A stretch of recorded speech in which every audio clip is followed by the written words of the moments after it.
Good afternoon from Bill Snyder Family Stadium in Manhattan, Kansas. The scene Well, same for you, Brian, as you were of hanging a out brutal with us in the crime studio over in the last Jefferson 3 City. days. Appreciate you sticking with us Or for that the last update. 3 Wanted to go back hours, to I the should Alabama say. game The again, Missouri the number Tigers, one ranked 40 tie, to 12 win it by a losers point. The to the Kansas perception, at State least at the moment, Wildcats. is I that might you've got say 40 Alabama, to 6 you've got the rest of the Georgia, show, and you got because Ohio they scored on State. the That's last play kind of of the game the after five top plays from the tier 4-yard at line. the So, moment in terms of whatever, the 40 to national 12 championship was hunt. the final. Georgia, it We are appears, going is to gonna start this cruise show. as Gabe expected DeArmond here, by the way. against Jarod Stanford. Hamilton Ohio on State the did other what they had to side do of against the screen. Arkansas We are State. going to start Alabama the does show go on the talking about road positives against a Big 12 team for with a big name. Missouri. But So they first, struggle here. we're going and to I'm say curious, that what do you think the 573 pollsters Tees are going to do sponsors the whenever show, those rankings and come out in they're a couple going to do days? so Will they even still after have losses. Alabama at number one? 573tees.com to shop online, downtown Columbia in Alley A to do it in person.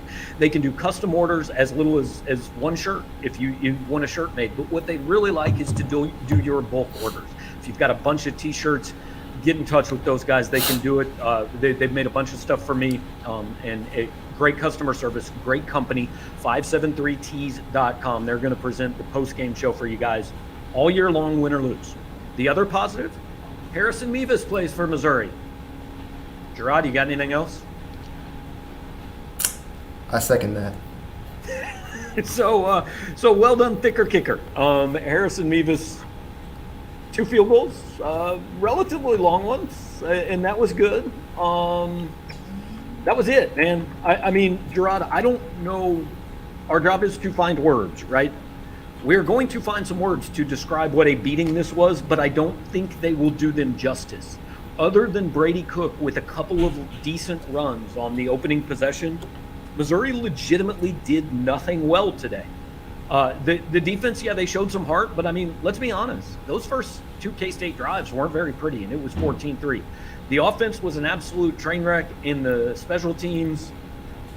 Chris Abrams-Drain needs to start catching punts, and Missouri needs to tackle punt returners on the other side. Does that about cover it?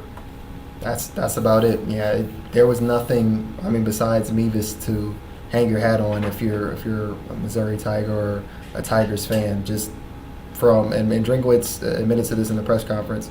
From coaching to every position group on the field, they just got their tails handed to them.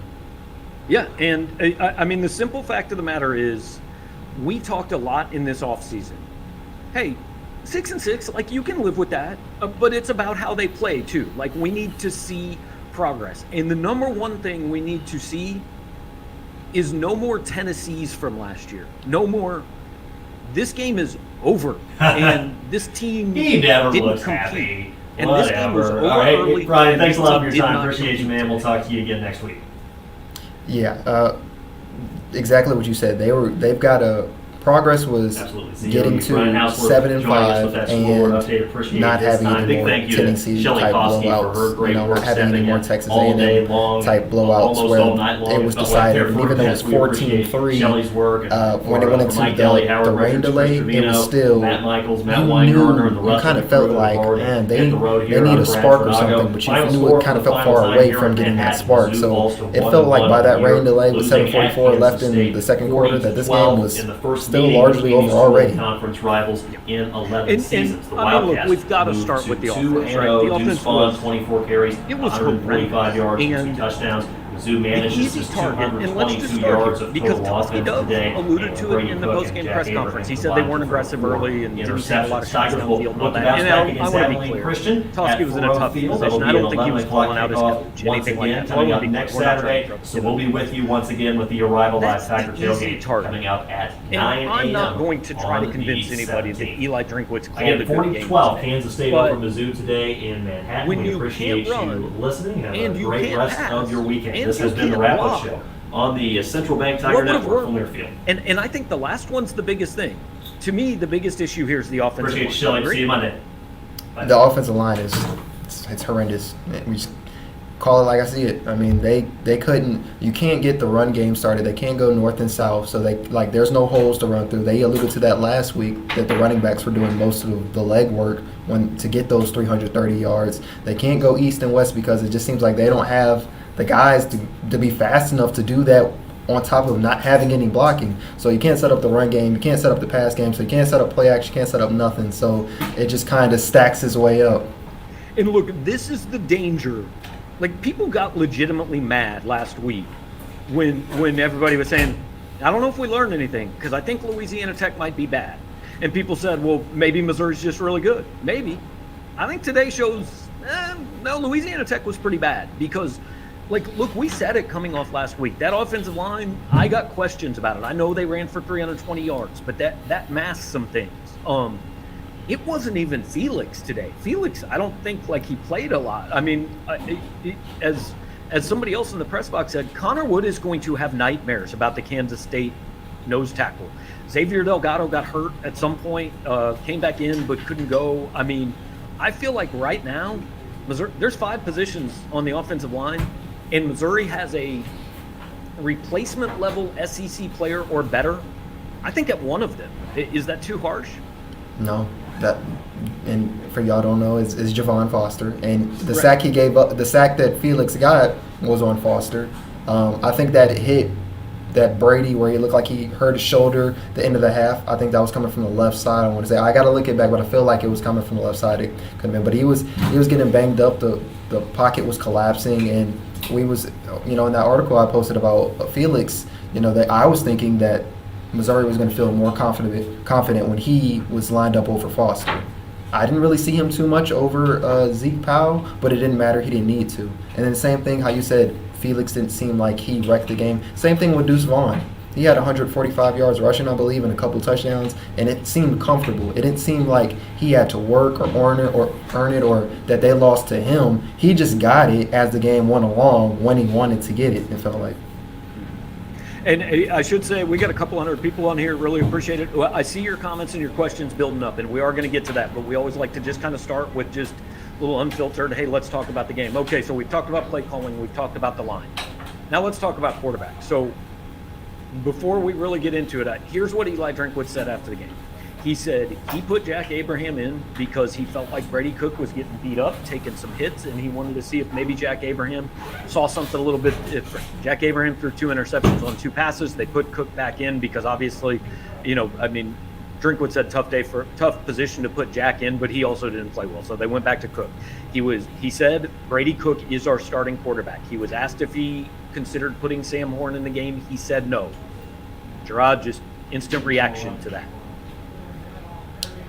Well, to kind of pull those things, just go any direction you want. Well, when we noticed, what was it like? It was 2 minutes left in the third quarter when Jack Abraham came in, and the first thing we're thinking is like, it's kind of a little early for Abraham to be in. I mean, I don't know, it would have changed too much of the outcome, but it just felt like, maybe if this was like 7 minutes left in the fourth or something like this, but it felt early.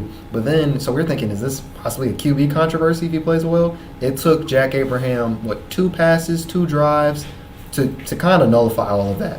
Because for calling those drives is a little. There weren't drives. There were plays. Drives. 2 plays. Yeah. 2 plays. 2 plays. Back-to-back interceptions on them, and so he kind of nullified that real quick. And Cook came back in, and I mean, it was a tough watch. I mean, first off, Cook was getting banged up out there, but even then, I want to know what that does to his confidence. Right. So. 2 questions. Would you have played Sam Horn at all today? And if not, when would you play Sam Horn? What needs to happen this season for you to play Sam Horn? Would I have played Sam Horn? I can say I wouldn't have been mad if they played Sam Horn, but I wouldn't, considering the offensive line was getting abused. That's what it looked like. They were getting beat to the punch at everything. They couldn't get anything going. There was... Last time I checked, it was 9 tackles for loss. I mean, I can't see right now, but I'm sure it was much more than that. So they had that. They didn't get too many sacks, but it doesn't matter because they couldn't get anything going. So putting Sam Horn, your 4-star, who already doesn't look ready to kind of handle that responsibility in this game, I don't know. That's not a good idea. When would I play him?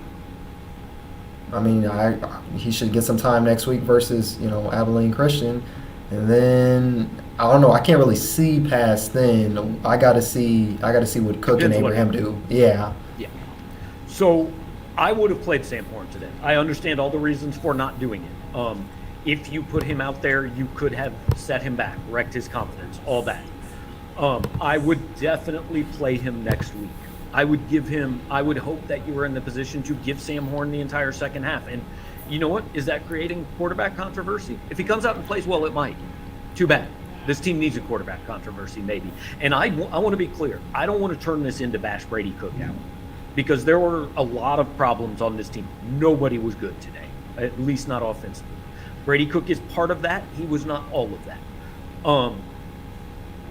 But I feel like what today did is shut down the rainbows and unicorns, blind faith, offseason approach of, well, Eli was just talking to every transfer quarterback that had 2 arms and 2 legs because he just wanted depth and insurance.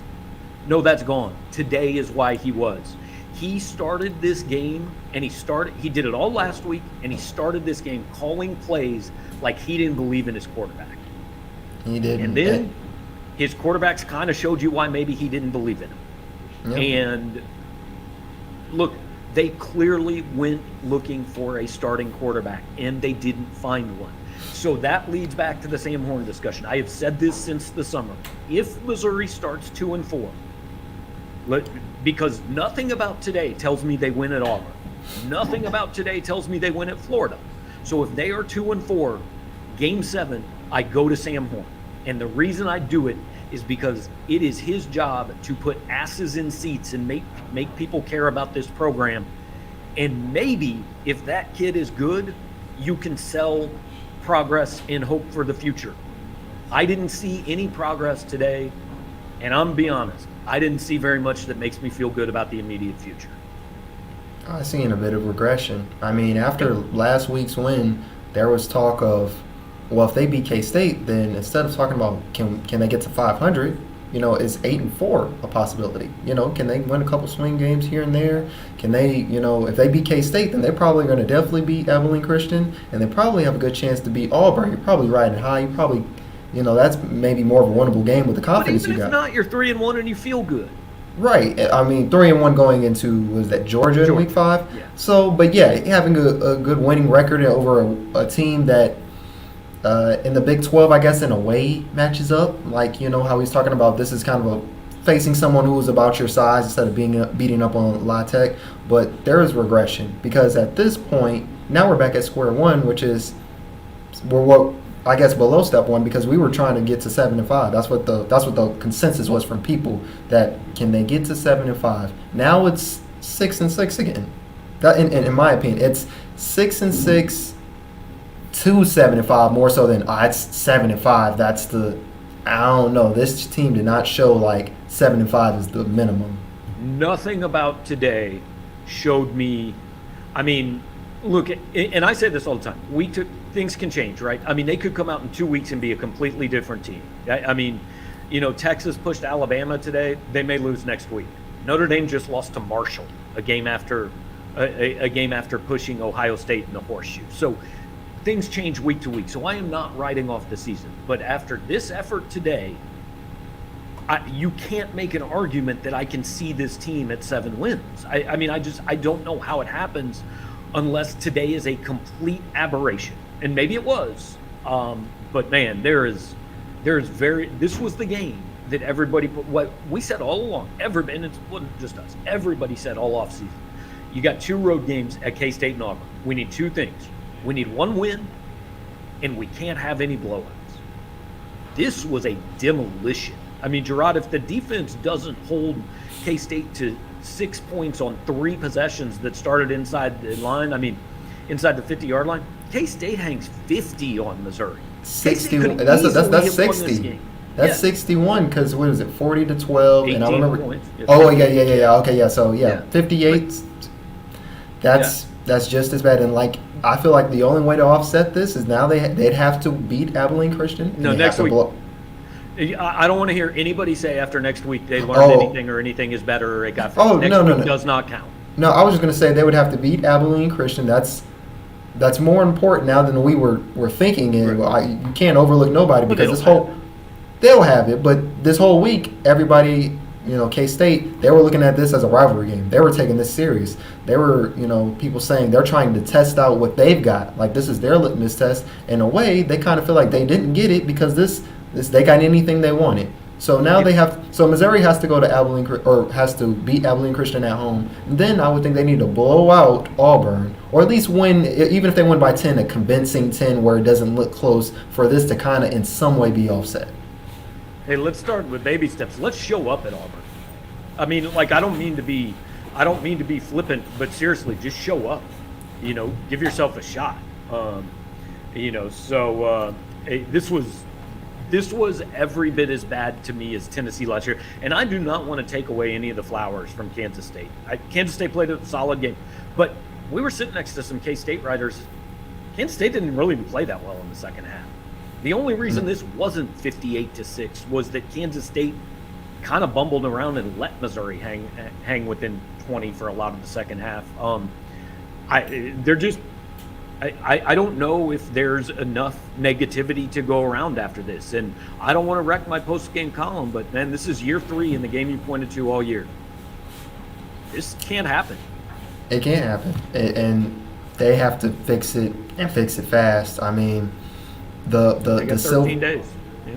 The silver lining to me is, I mean, we said Harrison Mevis, he's the only one who's okay, but I think the defense, if you can hang around on anything positive, is that third quarter defense. Like 4 straight interceptions, 3 of those they give up 6 points on the first 3 interceptions. That 4th one where they got a touchdown, I don't blame that on them, because you're gassed. You're one play offensive drives, like you're just going out there and you're doing that inside your own 30. So the fact that they can hold them to 6 points, like at first, we was talking like, this defense seems like last year. I wouldn't say that. It's not week 1's defense, but it's not last year's defense. Yeah. Yeah, and do want to remind you guys, we're going to get to your questions and comments here in just a minute, but I want to remind you guys that every week our show here after the game, and we are coming live to you from the press box in Manhattan, is going to be brought to you by 573 Tees. They can do orders of 1 shirt. They can do orders of, I don't want to put a number on it, but like a lot of shirts. They have NIL deals and shirts that they produce for Missouri athletes. They have a Mizzou collection, a Como collection. Not sure the Eli Drinkwitz shirts will be the hottest seller this week, but if you start to like them again next week, you can buy those. A lot of great stuff at 573 Tees, and it started as a one-man band. It is a small business. Guys, give them a look and give them a shot at your business. They're great guys. They've been great partners of ours. 573tees.com, or if you're in Columbia, down in Alley A, right between 9th and 10th Street, I encourage you to check them out and appreciate them being with us this year on the post-game show. Appreciate you guys being with us too, and I want to just we'll roll through as many of your questions and comments as we can. I'm not going to promise we're going to get to everyone, but we'll hit the highlights. Jill Ski says, how do you not feed Burden the ball today? Drinkwitz better have a good excuse. Burden might transfer, blah, blah, blah. And look, I get why that's a concern. It is, sure. I'm not going to tell you not to have that conversation today. I will also say this. The first pass of the day that was thrown to Luther Burden, he dropped. The second pass of the day that was thrown to Luther Burden could have been a 80-yard touchdown. And look, I'm not going to say I've seen a replay that tells me definitively who that was on. It was not a perfect throw, right? Now, Brady Cook has to make that throw. It should have been in his hands, and Burden runs away, and it's a touchdown that maybe changes the game. My initial reaction on the replay was that there could have been a little more extension. Now, again, not a good pass. I am not removing blame from the quarterback. Did you think that was on Burden at all, or was that all a bad throw? First, live, I thought it was on Cook, but after seeing the replay, you think not even extension. Burden, I wouldn't say he slowed up, but I know he can go faster. It seemed like he had beat the corner, or we beat the corner. He had the inside leverage. He should make the extension, but it just seems like I don't know if there was a safety there, leave or your feet, he looked like he thought there was a safety there, but there was no safety there. And that's what happened on the drag route that happened where he dropped the pass. What was that, the first pass of the game? That looked very similar to the drag route pass he dropped last week that it resulted in an interception. Turning before he has the ball in his hands, and it looked like the same on that play, and that could have definitely swung the momentum a different way. Yeah, and now all that said, look, yes, Missouri needs to get him the ball more. He did not come here to have 4 catches for 20 yards through 2 games. No question. And you gotta know that the last play of the game after the penalty, they try to throw it to Burden the very last play, and it went out. Back of I don't know. Does that counts as a target? But that was a pass interference play or whatever. So does that count? So it's not a play. No. Oh, okay. So. Yeah. But I mean, point is, yes, he needs the ball more. Also, I'm going to steal a phrase from Drinkwitz here. He said all August, this ain't happiness camp, right? This ain't participation awards. Yes, you need to get Luther Burden the ball more. It will probably help. But key number 1 is winning football games. And also, hey, we talked in the offseason, or we talked leading up to the season. 50 catches for 700 yards would be a hell of a freshman season. And I think Missouri fans were setting expectations that were a little bit crazy. To get to 700 yards, he now has to average 68 yards a game the rest of the way. It's not as easy as it sounds. HBCU economist says, I think Cook was gun shy and afraid early to force the ball in coverage. I think he has trouble seeing the field and then he's inaccurate. I don't know if he has trouble seeing the field, but Jarod, you and I during the Louisiana Tech game saw a number of times where we thought he threw that ball late.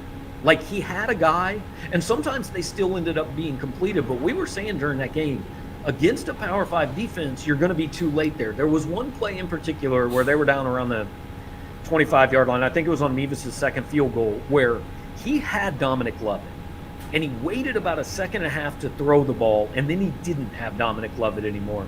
I think there are times where part of being a starting quarterback on this level is learning that what you thought was open in high school or what you think is open in practice, maybe that's not what open is in. I mean, you've got these, they have gushed about this wide receiving corps. You've got to give them a chance to make a play.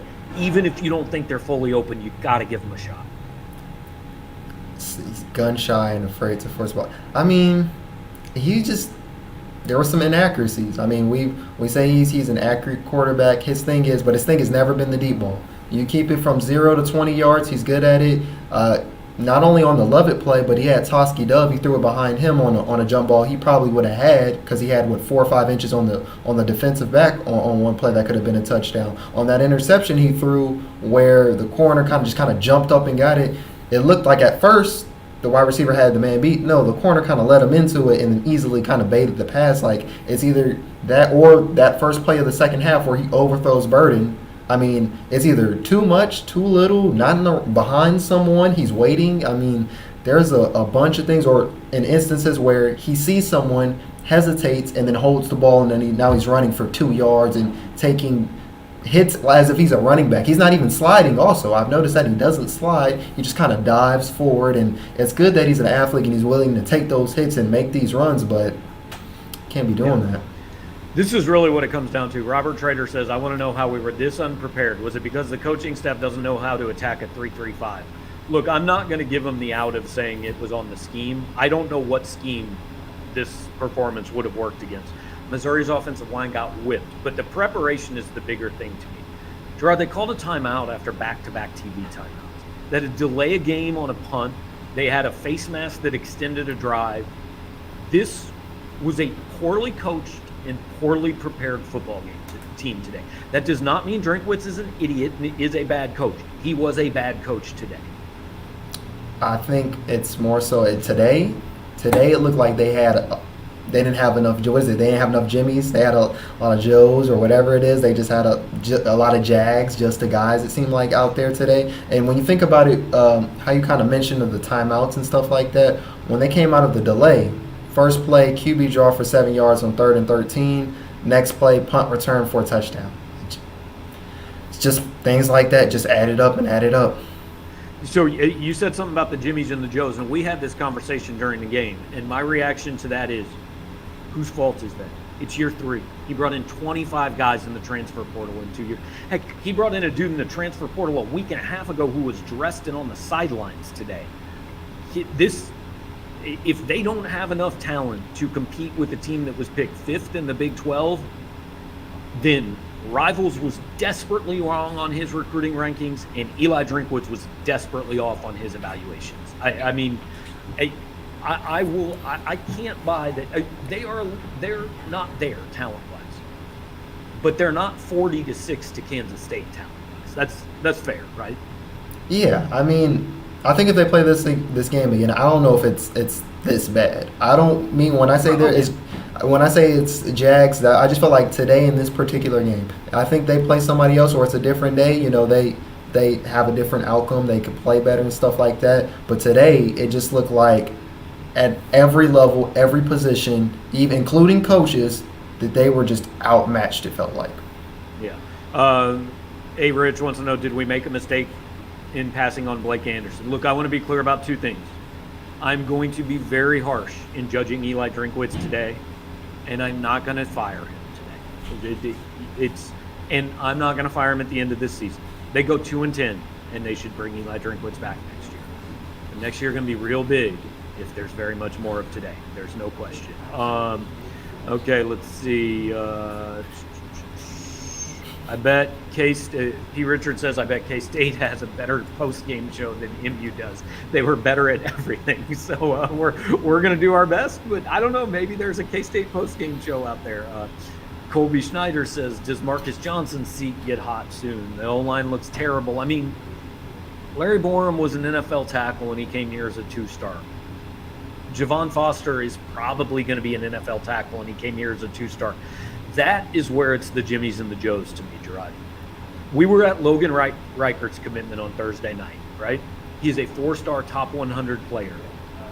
I'm going to guess he is the first 4-star top 100 player Missouri has gotten since Evan Boehm. I may be on the offensive line. I may be wrong on that. There may be somebody in between. My point is, in the SEC, you better have one of those guys every year. Logan Reichert can't be the only one. You got to get Logan Reichert again next year, and then you got to get him the year after that, and then you probably got to get 2 of them the year after that. I don't think Marcus Johnson's a bad offensive line coach, but I don't think look, how many times did we say coming into this game, I'm scared to death of Missouri's offensive line against Kansas State's defensive front, and people didn't want to hear it, but that was the game right there. That was the entire game right there. Marcus Johnson can only do what he has. I mean, you're right, Jimmy's and Joe's, and I will say it's a little bit concerning when your best tackle, it still seemed like he wasn't having any type of way. Like it didn't look like he had any really good reps consecutively. I am just now seeing things that are saying that our audio is really bad. I apologize, guys. I don't know. Everything's plugged in. It appears to be working. Want me to try to take out a head jack real quick and close the door and see if we can get a better sound? I apologize, guys. I'm just getting to these comments. I'm not sure. I'll try to take my microphone out. Now I'm hearing an echo. So it may have to do with the press box. This is exactly the same setup that we have been using all year, but hang on.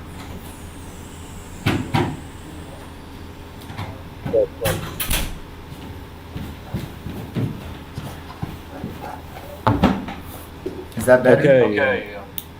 Is that better? I don't know. We'll see. Guys, comment. Tell me if the audio is any better this way. It's fine. Oh. Okay, so the problem was when Brad Tanago was talking in the background. Yeah. So apparently I did not need to disconnect everything. So we're going to try to reconnect everything. And guys, understand, I'm seeing your comments really delayed. Jarod, put your headphones back in. We're doing this on the fly. I apologize, guys. I guess maybe we are losing to the K-State. Okay. We're losing to the K-State show too.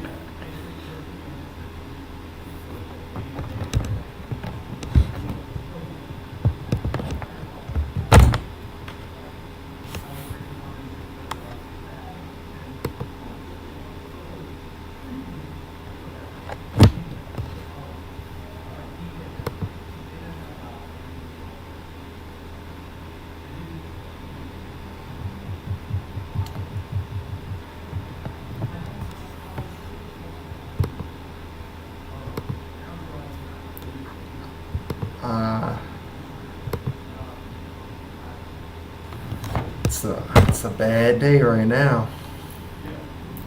I still can't hear.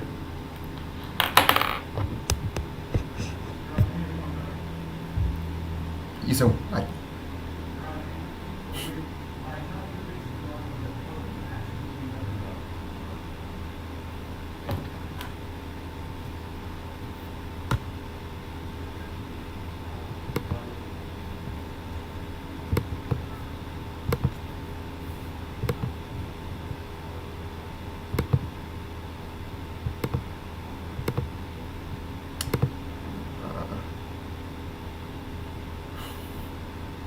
Okay, I'm going back to my computer. No. I can hear now. We're good. Now there's an echo. Jarod has to plug his headphones back in. Guys, we're trying to do this on the fly. When everybody keeps commenting, something's messed up. I see it late, and I apologize. But we're trying to catch up. So hopefully now there's not going to be any audio problems. We're going to kind of finish this up anyway. All right, so Mizzou didn't belong on the same field as Kansas State today. 100% accurate, and yes, it's a huge problem. In year 3, it is a huge problem. No question about it, right? Yeah, I mean, this is the game. Somebody said this would determine their season and all that, and at first it was just like, that's intense, and it still is to a degree, but when you lose like this, you start thinking like, well, now this game versus Auburn looks a little bit more questionable. Then Georgia, Florida, you even said, I don't know, they may be able to beat Vanderbilt. Like, we're getting down that territory. Yeah, I mean, today's effort, I don't know if today's effort beats Vanderbilt. No, again, they're probably not going to play this way every time, every game. If they do, it's a huge problem. But, like, this has to be their worst game of the season. They can't play this way again. If they play this way again, I don't know what the answer is. I say a benefit is they likely will not be seeing a 3-3-5 defense that much going forward. So at least they have that. They can kind of scheme for, it seems like most people are playing 4-2-5. So, I mean, at least they have that. Yeah. But, I mean, I don't expect to see it this bad. But, again, next week, don't say next week everything looks fine. It doesn't matter. They can beat Abilene Christian 212 to -7, and I refuse to give them any flowers for that. Auburn, to get where you wanted them to get preseason, it has to be a win. But I honestly will be in a game in the fourth quarter, have a chance. At least it's progress, right?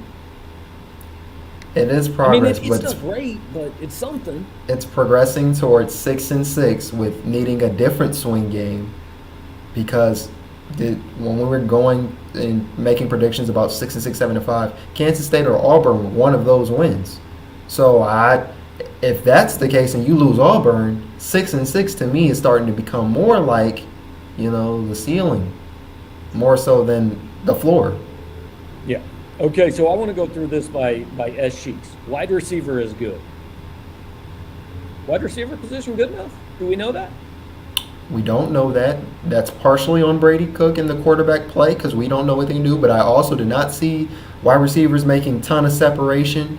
There was drop passes. I mean, we really don't know. And playing Louisiana Tech doesn't show much, so we don't know about that one. Okay, Nate Pete is good enough. I want to be on record. I think Nate Pete should be Missouri's starting running back. I think he's their best running back. He had 13 carries for 10 yards today. His rush for minus 15 yards? No. But his rush for minus 15 yards, you've been in the game with 4 seasons. Can't be doing that. Now, part of that is because, again, offensive line, there was nowhere to run. There was nowhere to go. There's no hole. There's nothing that can help him get anywhere. So I can see why he kind of panics and does that, but he is the best running back, though. Yeah. Need better QB play. Absolutely agree. Need better QB play. I don't think it's the only problem, but it's a problem. I think the OL can get better. I mean, it can't get much worse in a way. Is that where we at then? Because that's the only thing for this to get better. And it doesn't help when Xavier Delgado goes down. So your starter, left guard, is down. So yeah, I mean, I don't know if there are answers on the roster. They have to hit the portal and hit it hard in the offseason. No question. All right, Eric says, what are your thoughts on Drink calling his own plays and not hiring an offensive coordinator? I've said this before, I'm going to say it again. If Eli Drinkwitz does not do a good enough job calling the plays and being the offensive coordinator on this team, then they should not have hired him. That's why he was hired, because he's a good offensive coach and a play caller and all that. If you have to replace him doing that part of the job, then you hired the wrong coach. I've never really been a fan of managing coaches, CEO coaches, basically, where they just tell, like, you've got to be good at one side of the ball. You got to be doing something. You just standing there telling people kind of, was it micromanaging? That's not going to get it done. Yeah, agree. The 15-yard loss on the run summed it up. I agree. That was kind of the play that I thought that was fitting. Maybe a little bit more fitting was the quarterback draw on 3rd and 13 and then the 76-yard punt return. I felt like that crystallized the whole day.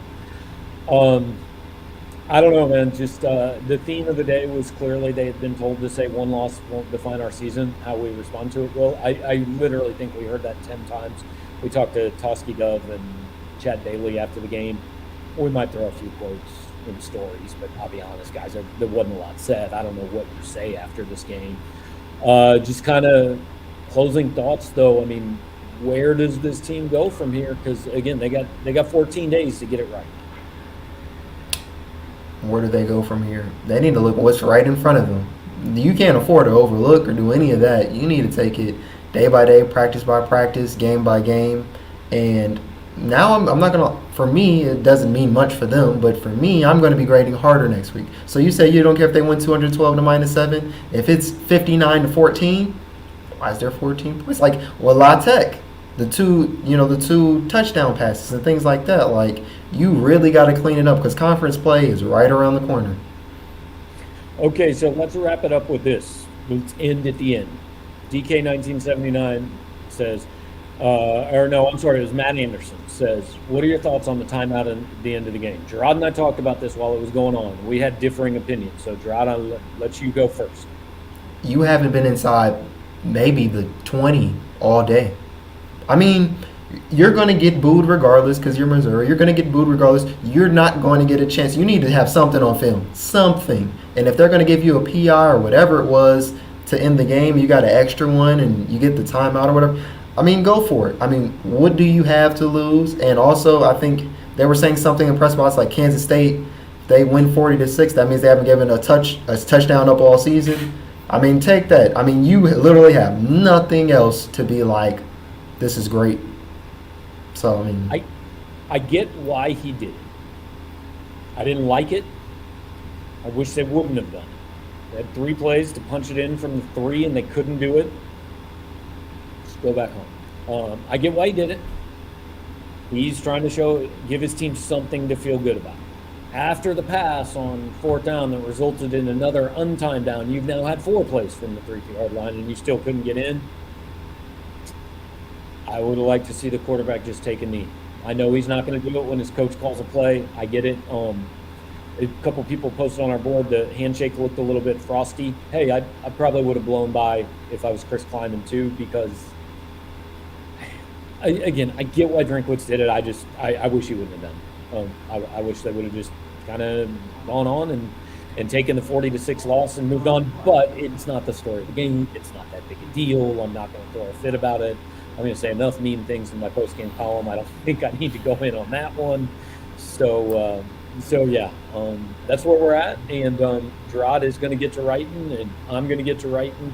Appreciate you guys being with us. Appreciate you sticking with us through what were audio problems and then not audio problems, and I created audio problems. But look, that sums up the day. This is the first football game I've covered in this glorious state of Kansas in 11 years. It was cold. It rained. There was a lightning delay. There was a blowout. And then apparently K-State had a better postgame show than us. So, I mean, we're like 0 for 12. 0 for 12 today.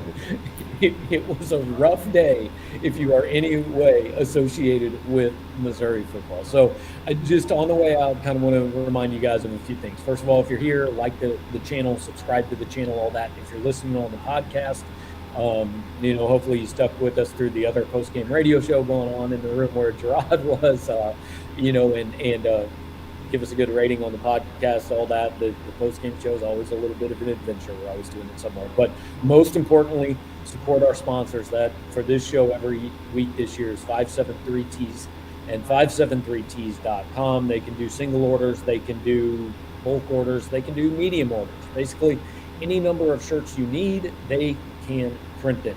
They've got very good products, competitive prices. They've made some stuff for us over the years, and have always been very good to work with. Done everything we've asked, and we'll do everything you asked to. Great customer service there. 573tees.com.